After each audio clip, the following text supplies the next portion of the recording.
Привет всем, кто заглянул на огонек. Сегодня у нас живой разговор о Jetour T2, которому один реальный владелец выставил честную оценку. Без прикрас, без рекламного глянца. Большая семейная машина за разумные деньги. Звучит заманчиво, но дьявол, как всегда, прячется в деталях. Скрипы, сырая мультимедиа и сервис за горизонтом – это еще цветочки. Смотрим, что думает человек, который уже заплатил и ездит.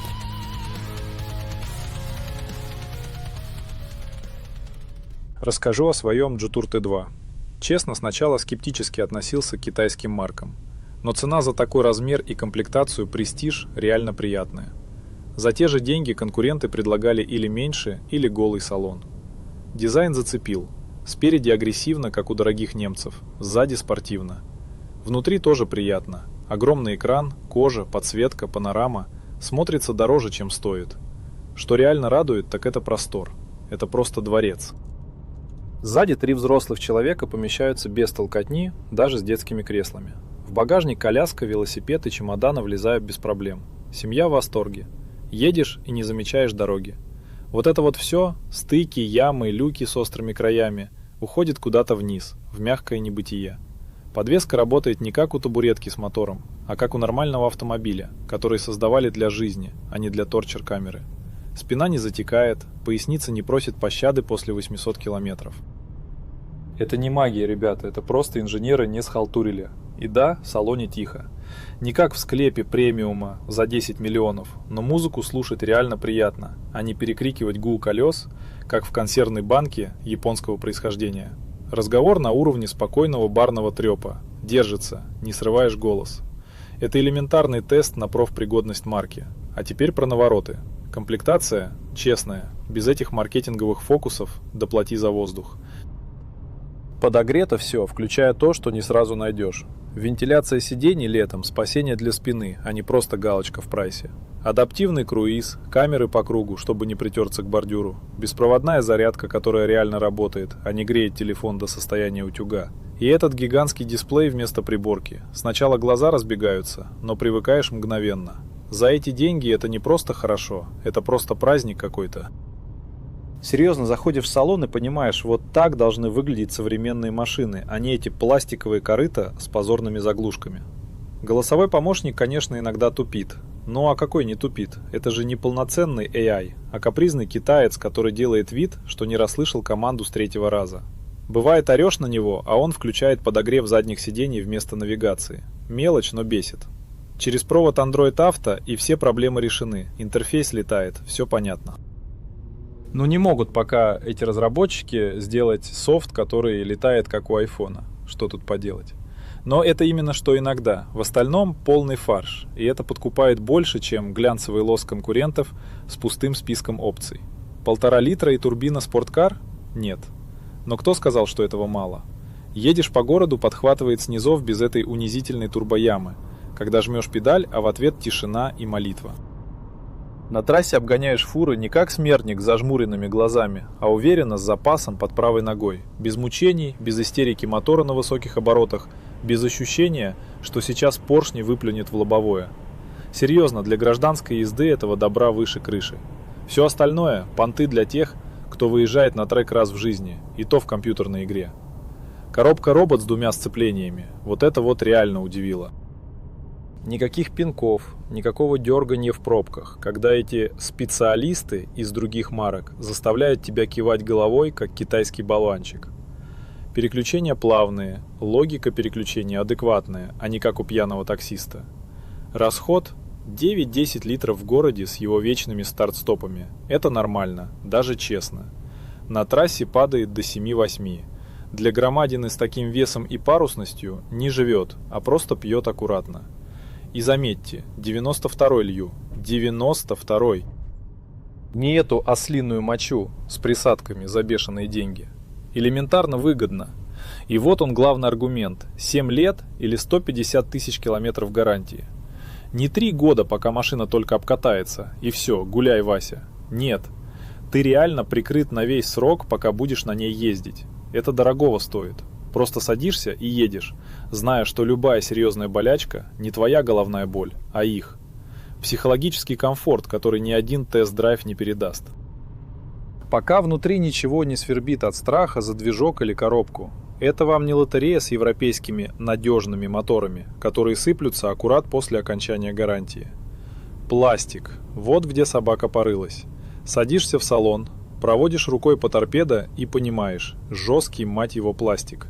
Не тот благородный софт-тач, от которого пальцы кайфуют, а дубовый, честный полимер, который через полгода начинает тихо, по-крысиному перешептываться с тобой на кочках.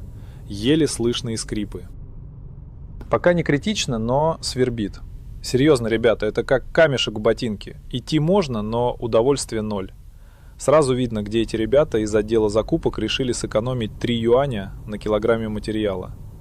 Вроде все красиво нарисовано, глазу приятно, а тронешь, и вот оно, дно Engineering Samples, а не товарный продукт для живых людей. Эти дешевые скрипки – цветочки, ягодки на руле, кнопки. Обычные кнопки, на которые ты жмешь каждый день, они люфтят.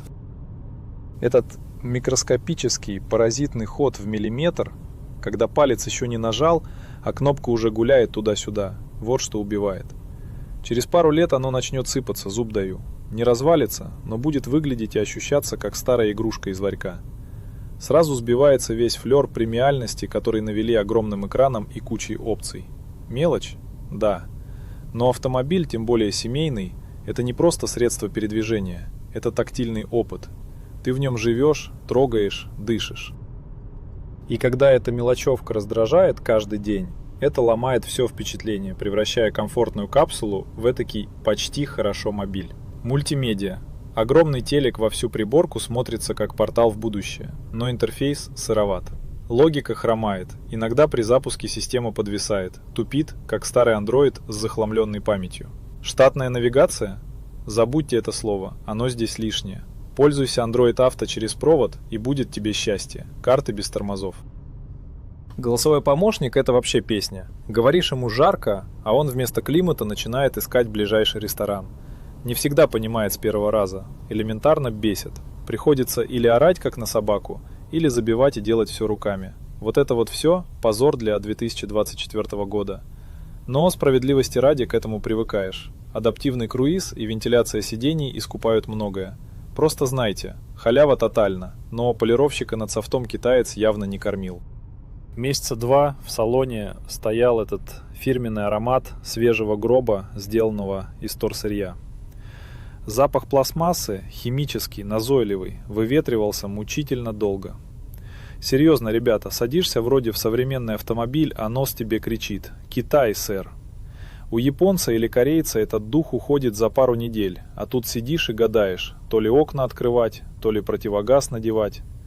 Выветрилось, да, но осадочек остался.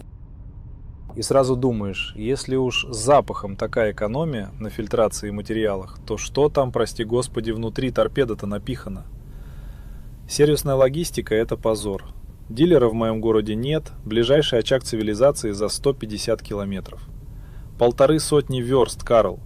Пока гонял туда на плановое ТО, все было чинно и благородно, хотя день убит безвозвратно. Но это рутина, к ней привыкаешь. А теперь включите голову. Если накроется что-то серьезное, жизненно важный узел или мозги, это уже не визит вежливости, а возня с эвакуатором. И это не трагедия вселенского масштаба, а просто огромный геморрой.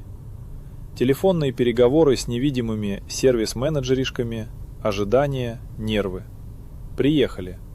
Знание того, что ты привязан к конкретной точке на карте, добавляет в пользование машиной ту самую ложку дегтя, которая способна испортить любой праздник.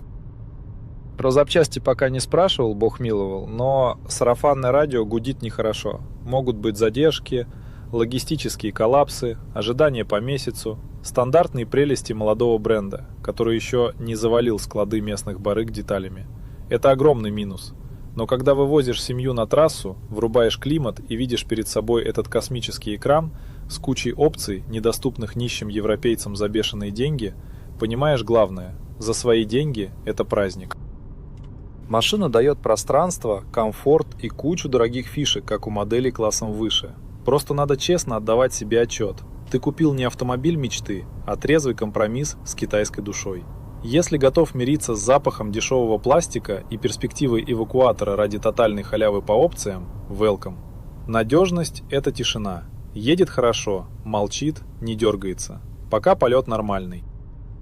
И ловишь себя на мысли, что вот эти все европейские премиум поделки за 3 ценника точно так же стоят на сервисах, только жрут масло с аппетитом прожорливого подростка. Тут же агрегаты работают ровно так, как обещали маркетологи, а не как получилось у инженеров-полуночников. Но стоит чуть копнуть, и эта ваша китайская сказка мгновенно превращается в тыкву. Лотерея, понимаешь? Качество сборки гуляет, как пьяный матрос. Советовать буду тем, кто зажал в кулаке свои кровные и хочет выжать из них максимум эндорфинов, а не понтов. Семейным людям с детьми и собакой, которым не втираешь промягкий пластик, а просто загружаешь в салон полжизни и едешь к морю. Экспериментаторы, не бойтесь, говорю я вам. Бояться надо тех, кто берет 3-летнего немца с последними деньгами, а потом месяц голодает, ожидая счет за замену какой-нибудь хитрой муфты. Это убожество, а не прагматизм. Тут же ты получаешь пространство, климат и все подогревы этого бренного мира за цену, которую корейцы просят просто за то, чтобы открыть перед тобой дверь автосалона. Если вы из породы несчастных, кто гладит торпеды перед сном и ищет иголкой микронные зазоры, доплатите, не мучайте себя и окружающих. Идите к японцам, там вас встретят стерильностью и бездушной вечностью. Но если способны абстрагироваться от суеты и понять, что автомобиль – это просто железяка для перемещения твоей драгоценной тушки в пространстве, то отпадет 1000 вопросов. Этот аппарат очень толковый инструмент. Он радует, потому что за такие деньги ты ждал извинения на колесах, а получил нормальную машину. Вопрос не в том, где сэкономили инженеры, а в том, куда смотрели все остальные, пока китайцы делали это. Но смотри наш тест-драйв Jetour Dashing. Там видно, как машина ведет себя на живой дороге, а не на парковке. Если хочешь реальных историй из жизни, загляни в другой отзыв владельца, прямо здесь на канале. Весь плейлист по Т2 собрал десятки видео. Удобно изучить все перед покупкой. Подпишись и нажми